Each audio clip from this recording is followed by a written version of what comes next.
নমস্কার বন্ধুরা, কেমন আছো সবাই? আমার নতুন একটি ভিডিওতে তোমাদের স্বাগত জানাই। আজকে আমি তোমাদের সাথে শেয়ার করব ইলিশ মাছের একটি রেসিপি। ইলিশ মাছ তো আমরা অনেক রকমভাবেই রান্না করি, ইলিশ মাছ ভাপা, সর্ষে পোস্ত, আরও অনেক রকম। তার মধ্যে আমি একটা তোমাদের সাথে রান্না করে দেখাবো, সেটা হচ্ছে ইলিশ মাছ দিয়ে আলু কচু দিয়ে ঝোল। আমি কিভাবে রান্না করি চলো বন্ধুরা দেখে নাও। আর তোমাদের যদি আমার ভিডিওগুলো ভালো লাগে লাইক কমেন্ট করে দিও। এই দেখো, কড়াইয়ে দিয়ে দিয়েছি সর্ষের তেল, দিয়ে তারপরে দিয়েছি কালো জিরে ফোড়ন।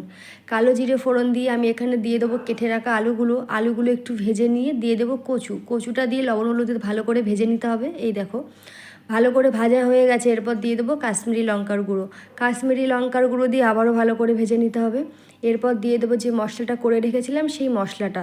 এখানে আছে সাদা সর্ষে, কালো সর্ষে, পোস্ত, কাজু বাদাম আর কাঁচা লঙ্কা। এরপর দেখো ভালো একটু কষা হয়ে গেছে। এরপর দিয়ে দেবো মশলার বাটিতে যে জলটা ছিল সেই জলটা দিয়ে দেবো, আর পরিমাণ মতো যেটুকু জল লাগবে সেই জলটা দিয়ে দেবো। জল দিয়ে আমি দিয়ে দেবো এখানে কাঁচা মাছগুলো লবণ হলুদ মাখিয়ে রেখেছিলাম। আমি কিন্তু মাছ ভাজিনি, তোমরা চাইলে মাছ ভাজা করেও দিতে পারো। আর কাঁচা রান্না করলে বেশি টেস্ট হয়, সত্যি তোমরা একবার এরকমভাবে বাড়িতে বানিয়ে দেখতে পারো, খুবই সুন্দর লাগে খেতে। এই দেখো, আমি মাছগুলো দিয়ে এরপর দিয়ে 3টে কাঁচা লঙ্কা আর কাঁচা সর্ষের তেল দিয়ে দিয়েছি। তোমাদের এই সম্পূর্ণ ভিডিওটা কেমন লাগলো অবশ্যই কিন্তু কমেন্ট করে জানাবে। এই দেখো, মাছ কিন্তু ভালো মতো সিদ্ধ হয়ে গেছে। এবার দেখে নেব কচুটা ভালো সিদ্ধ হয়েছে কিনা।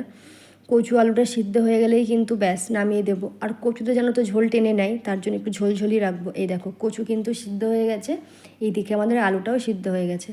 এরপর আমি মাছের ঝোলটাকে নামিয়ে নেব।